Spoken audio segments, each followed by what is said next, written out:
Hello everyone, my name is George, the creator of this channel, The Granite Fleet. Now, you might know me for my One Piece content, and clicking on this video, you're like, okay, this is not One Piece, this is a completely different series. This is Dragon Ball, Dragon Ball Z, Dragon Ball Super, Dragon Ball GT, if you will, I don't care.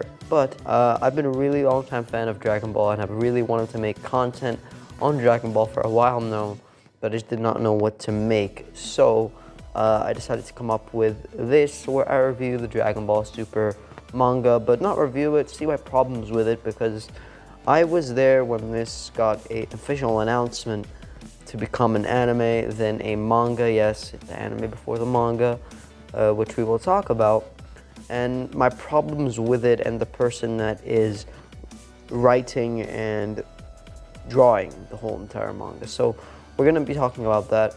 I might do these in episodes, portions, because, I think this is going to be way too long. And by the end, when we have how many ever episodes, I'll make it a big video so you guys can just binge the whole thing. But without further ado, let's get into it. Subscribe, like the video, share it, comment, do whatever. All right, let's get into it. Toyotaro.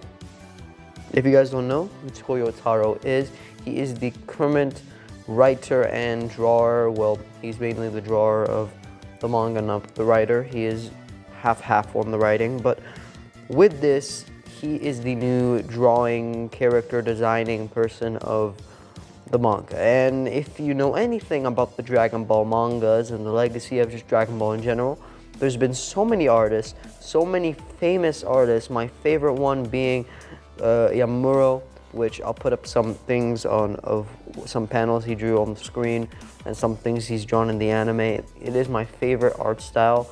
I like the childish looking big limbs, but also so menacing at the same time. That is my favorite art style. I'm an artist myself. I don't class myself as a good artist. I'm saying I'm decent in my opinion.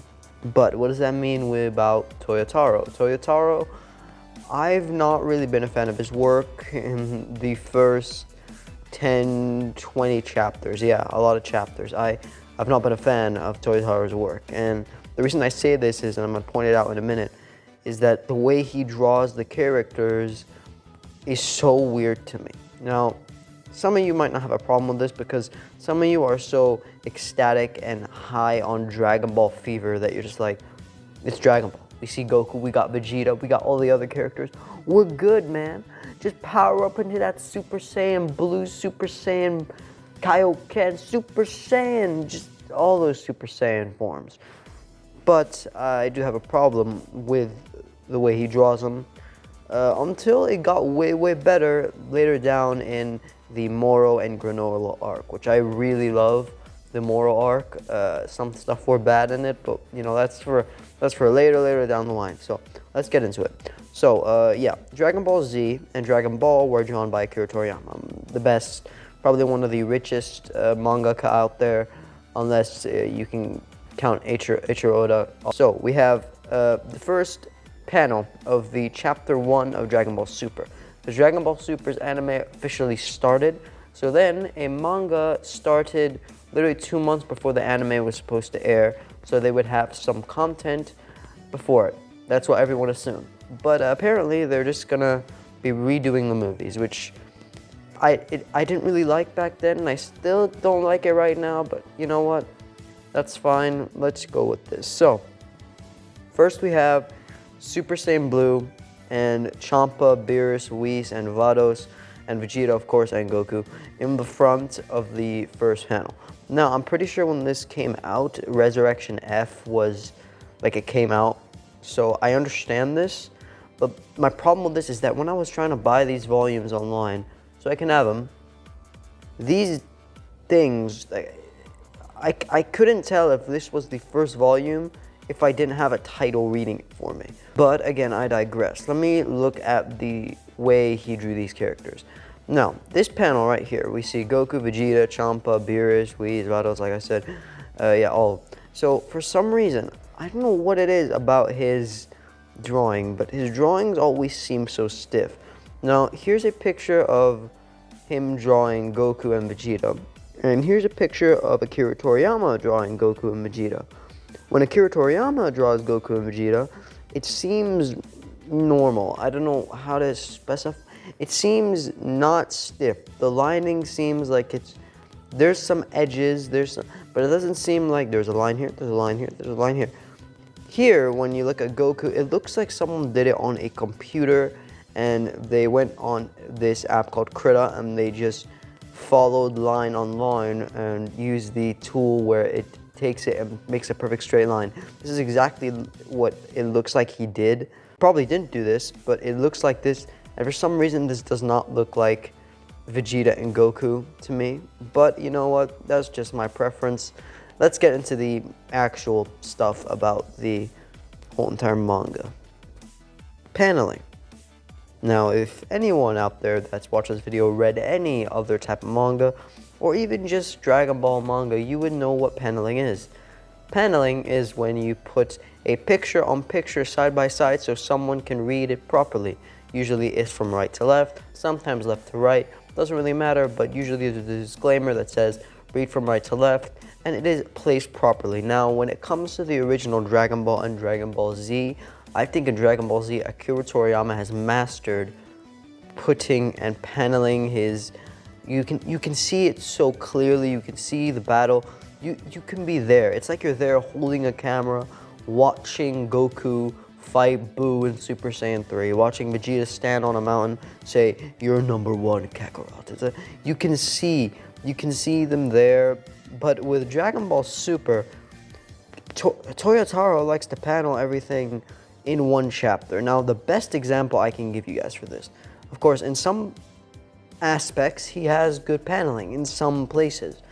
But the best thing I can give you is actually in chapter 4, titled Battle of Gods, where Goku meets Lord Beerus for the second time and says, "You're looking for the Super Saiyan God."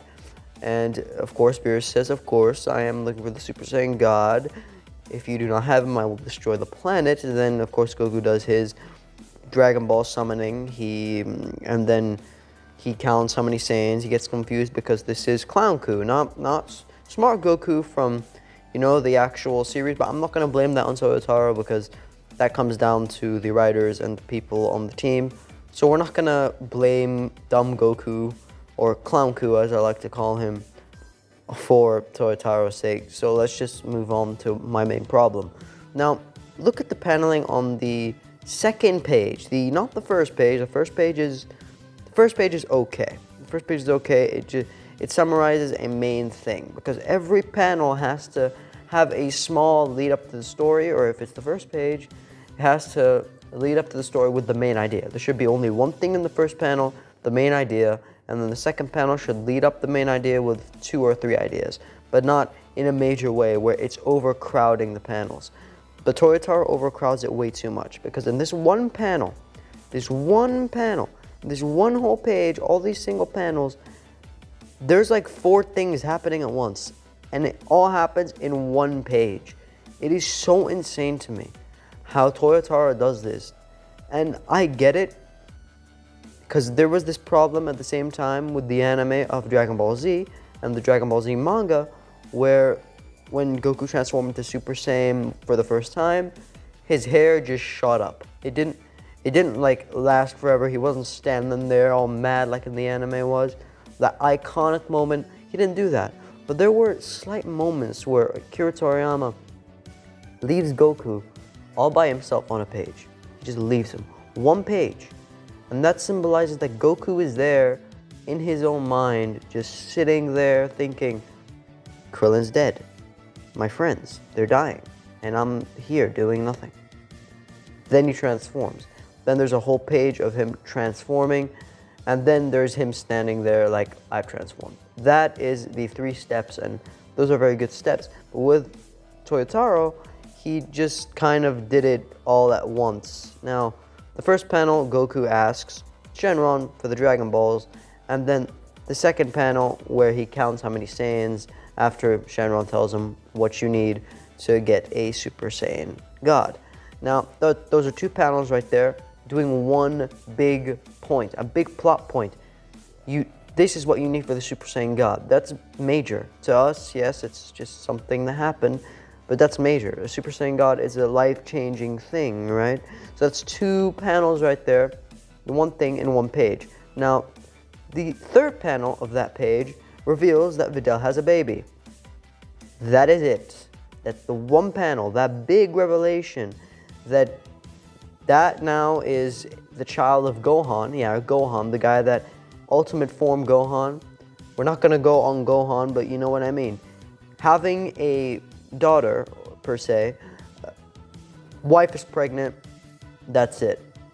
The way that Toyotaro drew this and paneled this is like the narrator. It's like a recap. Imagine you going into another episode of Dragon Ball Super.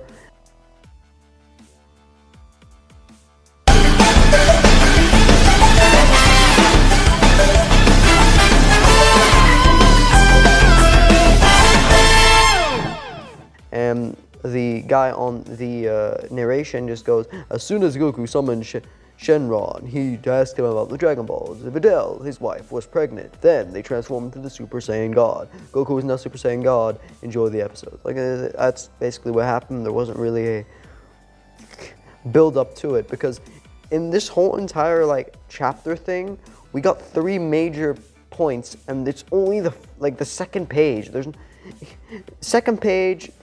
There's these 3 things that happen. He calls Shenron, gets major information, which process. That's 1 page. Draw amazing artwork. That's a page right there.